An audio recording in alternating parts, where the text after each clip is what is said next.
Magalit na naman, oh. Oo. Oh, dodo. Nagsusungit na naman. Mayor, luwag ka daw dun, Mayor.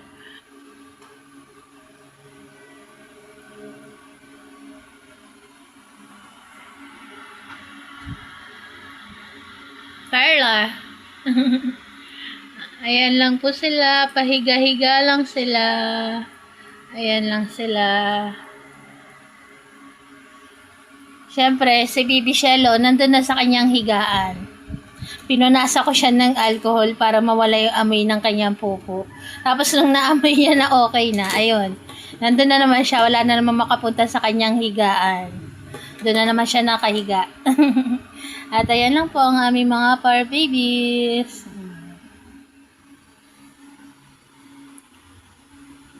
Ang sweet naman ni Mayor sa kanya Polo oh. Pero silang boys, pero sweet na sweet sila sa isa't isa. Ayun, may nagwiwiwi. Ayan, para po sa mga nagtatanong kung saan sila nagwiwiwi, ayan.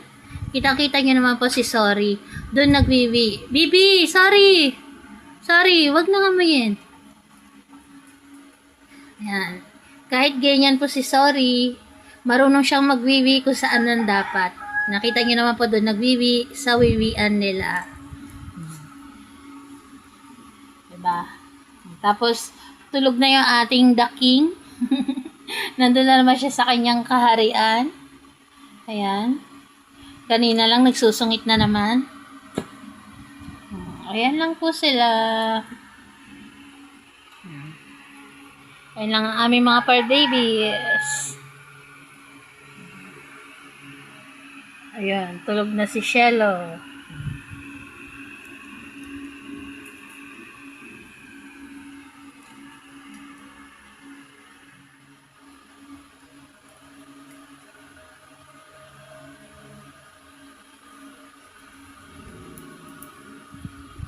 Huwag ba kayo lalapit doon?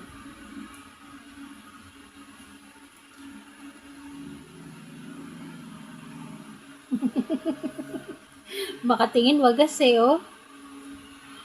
Napakasuplato Tutulog pa yan Nararamdaman niya pag may gustong lumapit doon sa kanya Kagato siya, pasungit. Napakasungit